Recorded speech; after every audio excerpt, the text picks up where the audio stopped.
Welcome to the workshop at the Concord Free Public Library. My name is Christy and I'm here today to show you how to safely operate the workshop's laser cutter. Let's start with the safety notes. Not every material is suitable for laser cutting, and some can even release harmful fumes when cut. For this reason, any materials you plan to use in the laser cutter must be sourced from an approved vendor and validated by workshop staff before use. So be prepared to provide receipts and safety data sheets for all materials you bring with you. You can find our current list of approved vendors at cfpl.info/laservendors. Even laser-safe materials can produce some dust, smoke, and unpleasant odors when cut, so later in this video I'll show you how to operate our laser ventilation system, which is required whenever the laser cutter is in operation. Finally, because laser cutters heat the objects that they're cutting, there is a risk of fire even when working with laser-safe materials. For this reason, all makers must actively monitor their projects at all times during the fabrication process. Don't worry, later in this video, I'll show you how to pause a job if you need to step away for a few minutes or if you notice your project starting to burn. And a quick reminder, this is an expert maker's tool, which means that in addition to this training video, each and every maker operating the machine will need to complete a safety waiver, which covers the use of all our expert maker's tools for 1 year. Minors under the age of 18 will need a parent or a guardian to help them complete this form, which you can fill out entirely online at cfpl.info/waiver. Additionally, expert makers under the age of 10 must be accompanied by another expert maker at least 13 years of age. Okay, let's get making. Start by logging into one of the workshop's computers and navigating to app.glowforge.com. You should be able to automatically log into the workshop shared account. Now let's take a look at the Glowforge dashboard. The workshop's Glowforge subscription includes a huge number of free laser designs. A few will preview in the dashboard, and you can view them all by selecting Catalog, then Free with Premium. Select a design to view the print and assembly time and the difficulty of assembling the final project, as well as recommended materials to use. If you find something you'd like to make, just click Add to Dashboard and the cut design will be imported to the workshop's account. You can also create your own laser designs from scratch right here in the web interface. Just navigate back to the dashboard and choose Create a New Design from the top left corner. There are a number of options for creating your custom design. You can upload your own SVG, JPEG, or PNG design files created in another editor, or even use the laser cutter's camera to import a pen and paper drawing. In this video, we're going to build a design entirely in the web editor, so I'll choose Create Blank Design. Now we're looking at a preview of the laser cutter's print bed from the last time it was turned on. In this case, there was nothing in the machine at that time, so we're just looking at the black print bed. But depending on the day, you might see the remnants of a previous print from another maker. This will disappear once we start up the machine in a few minutes.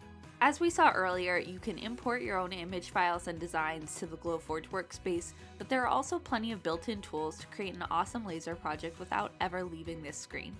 In the top taskbar, you can find options to insert simple lines and shapes, or choose the big aqua plus sign to import art from your computer, print bed, or Glowforge's clip art library. Today, we're going to turn a couple of these cute little cartoon books into some simple laser cut magnets.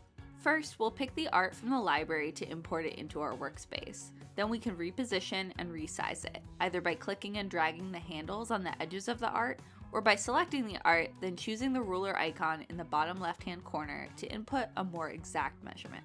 In the left sidebar, we can also choose whether we'd like each piece of art in our design to be cut, scored, engraved, or ignored entirely. The cut setting burns all the way through your material along the paths of all of the lines in your art. The score setting also follows all the paths of all the lines in your art, but it only etches partway into the material. If you're importing your own design, cut and score art should be vector files, usually SVGs. You can create this type of art in digital illustration software like Inkscape, CorelDRAW, or Adobe Illustrator. The engraving setting burns all shaded areas in your art, varying the intensity of the laser to mimic the shading in the design. If you're importing your own design, engraving art can be any typical image file, including JPEGs and PNGs. It's important to note though that engraving generally takes much longer to complete than scoring or cutting.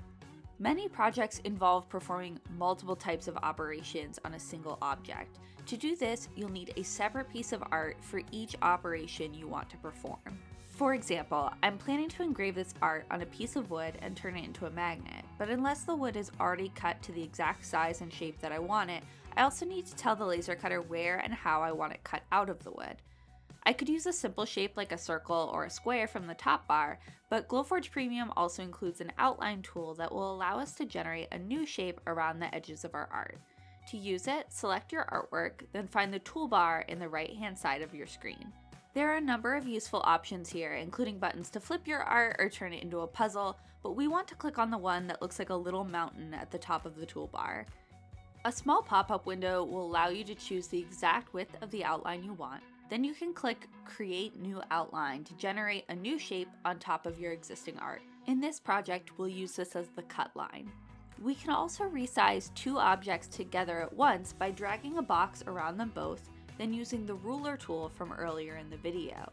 We'll be using a 4x4 inch piece of plywood for this project, so if we resize our design to 2 inches high, we should be able to fit a second magnet on the same piece. Now we can repeat this process to create a second magnet out of another one of these cartoon books. Once again, we'll select the art, generate an outline shape, select them both, then resize them to 2 inches high. Now it's time to choose the laser settings for our project. First, we'll choose the type of material we're cutting. If you're using Glowforge brand materials, this will be preset in the software. In this case, I'm going to choose medium basswood plywood. Now Glowforge's workspace will make its best guess as to which parts of my design I want cut, scored, engraved, or ignored, and list them in the left-hand toolbar. In this case, I got them all correct, but if we wanted to change any of the defaults, we could simply click the object we want to adjust in the left-hand toolbar and choose a different setting. Before we start up our machine, there's one more thing to note about the way that Glowforge processes our design, and that's that the tasks listed in the left-hand sidebar will be performed in top to bottom order.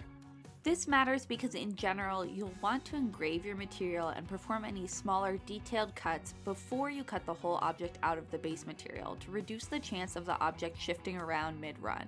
So for this project, we're just going to click and drag both of our engraving objects above both of our cut objects. Finally, it's time to power up the laser cutter, but we're actually going to start by turning on the laser cutter ventilation system. You can find the switch on the opposite side of the room beside our 3D printers. Once the fan is running, you can turn on the laser cutter itself using the switch at the back right corner of the machine.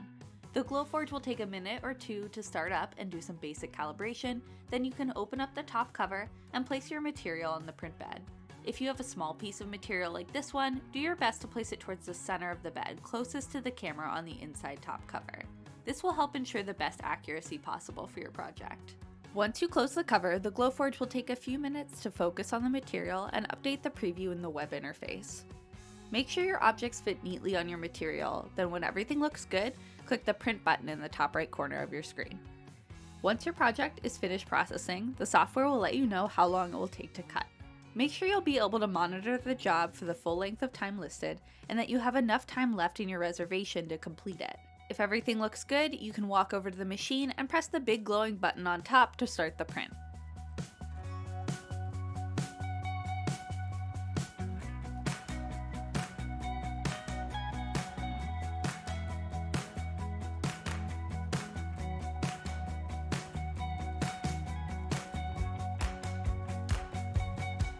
If you find a mistake in your design mid-print, need to step away from the machine for a few minutes, or notice any flames in the print bed, you can immediately pause the print by pressing the glowing button again. If you're able to return to the print, just press the button again to resume where you left off. In the case of fire, treat the Glowforge like you would an oven or microwave fire. Don't open the top cover, which would increase the oxygen supply to the flames, and immediately evacuate the building and call 911 if the fire continues or grows. A fire extinguisher is also available at the workshop's front desk in case of an emergency. Most laser cutting fires are caused by using inappropriate materials or cut settings, but they can also be caused by placing cut lines too close together in design. If you're planning to try a very intricate cut, try to order your object layers in such a way that your material has time to cool before the laser returns to that area again. Paper-based materials like cardboard are also much more flammable than plastics like acrylic, so be sure to consider your materials carefully and actively monitor your print at all times. If you find that cuts are frequently failing, even at recommended settings, especially Glowforge brand proof grade materials, don't turn up the laser power manually. This can cause fire or damage to the machine. Instead, notify a staff member so they can evaluate the machine for cleaning or service. When your laser cut is finished, the Glowforge will take a few more seconds to cool down and minimize excess dust. You'll know it's safe to open up the top lid when the internal fan shuts off. Finally, don't forget to shut down both the laser cutter and the ventilation system when you're finished with your project. Congratulations, you're now an expert maker. If you want to learn more about everything our laser cutter can do, visit support.glowforge.com for more information and tutorials direct from the manufacturer. The workshop is made possible by the generous support of the Concord Free Public Library Corporation, a nonprofit organization supported by makers like you. Learn more about all the corporation does to make our library awesome and how you can help at cfpl.info. And if you just can't get enough making, be sure to check out the workshop's full library of maker tools and upcoming classes and events at cfpl.info/workshop. Bye-bye.